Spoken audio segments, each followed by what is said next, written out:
ঠিক রোজা যে ভাঙছে ওর কপালে খানা জুটে, কিন্তু সেটা সকালেও বাসি বিকালেও। আর যে কষ্ট করে রোজা রাখে তার কষ্ট কিন্তু হয়, চেহারা কিন্তু শুকায় যায়, জিহ্বা কিন্তু শুকায় যায়, অনেক কষ্ট হয়।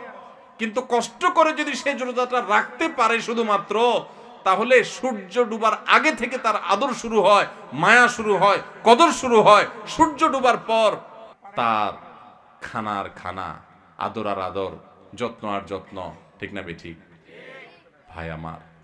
এটা হলো রমজানের রোজার অবস্থা।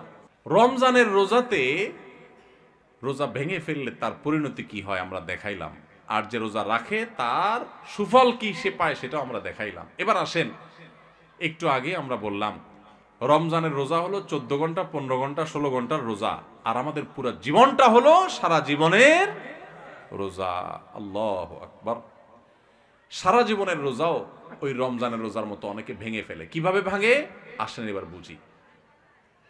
আপনার সামনে 2 নম্বর পথে উপার্জন করার রাস্তা পাইছেন একটা, চিটারি করে মানুষে ফাঁকি ঝুঁকি দিয়ে ইনকাম করবেন, আপনি খারাপ কাজ করবেন, সুযোগ আছে সামনে।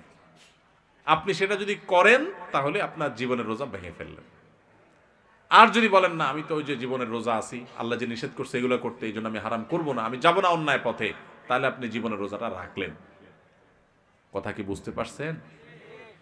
যদি জীবনের রোজা কেউ ভেঙে ফেলে, ওই রমজানের রোজা ভেঙে ফেলছে যে ছেলেটা, ওর মতো করে জীবনের রোজা ভাঙলে সেও একটু মজা পায়, একটু বিড়ি খায়, একটু মদ খায়, একটু হারাম খায়, একটু চুরি করে কামায়, একটু গালে দিয়া মনের জাল মিটায়, মানুষকে মাইরা মাস্তানি করে বাহবা আপনার বাকাওয়াতি জাহির করে।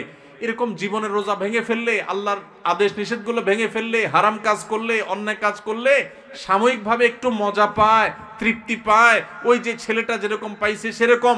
কিন্তু এই তৃপ্তিটাকে যদি জান্নাতে যে নেয়ামত পাওয়া যাবে জীবনের রোজা যদি রাখতে পারে, হারাম কাজ যদি ছাড়তে পারে, অন্যায় যদি না করে, আল্লাহর ভয় যদি অন্যায় থেকে বেঁচে থাকতে পারে, সেই ব্যক্তি আর জীবনের রোজা যেরকম, জীবনের আপনার রমজানের রোজা যেরকম সূর্য ডুবার পর পর শান্তি পাওয়া শুরু হয়, খাওয়া শুরু হয়, জীবনের সূর্য ডুবার পরে যে জান্নাতের নেয়ামত শুরু হবে, ওইটার তুলনায় দুনিয়াতে এসে দুনিয়ার জীবনের রোজা ভাঙলো, কিছু না আপনার ভোগ উপভোগ করলো, কিছু সুখ শান্তি করলো, গাড়ি বাড়ি করলো, চুরি ডাকাতি করলো, দুর্নীতি করে সম্পদ করলো, সে কামাই করছে।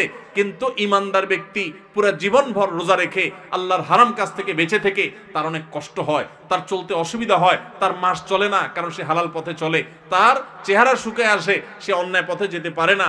ওই রোজা রাখার মতো তার অনেক কষ্ট হয়। কষ্ট মষ্ট করে জীবনের সূর্য ডুবা পর্যন্ত যদি সেদিন রোজা রাখতে পারে, তাহলে জীবনের সূর্য ডুবা লাগে না।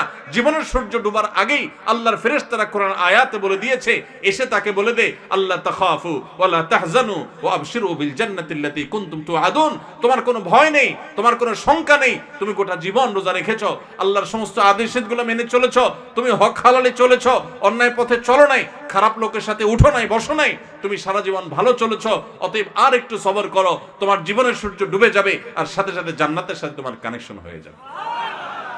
ভাইরা আমার, তাহলে রমজানের রোজা ভাঙলে যেরকম খানা যায়, পেট ভরা যায়, কিন্তু বাসি খানা, জীবনের সূর্য, জীবনের রোজা যারা ভেঙে ফেলে, যারা অন্যায় অনাচার করে ফেলে, আরে রাখ তুই, কোরআন হাদিস আগে করে লই, আকাম কুকাম করে যারা, হারাম পথে যারা চলে, তারা একটু স্বাদ পায়। কিন্তু যে কষ্ট করে জীবনের রোজাটাকে ধরে রাখতে পারে না, আমি হারাম পথে যাব না, আল্লাহর ভয়ে সে সতর্ক থাকে, ওই ব্যক্তি তার জীবনের সূর্য ডুবার সাথে সাথে তার যে আল্লাহর পক্ষ থেকে জান্নাতের ইফতারের ব্যবস্থা থাকে, সেই ইফতার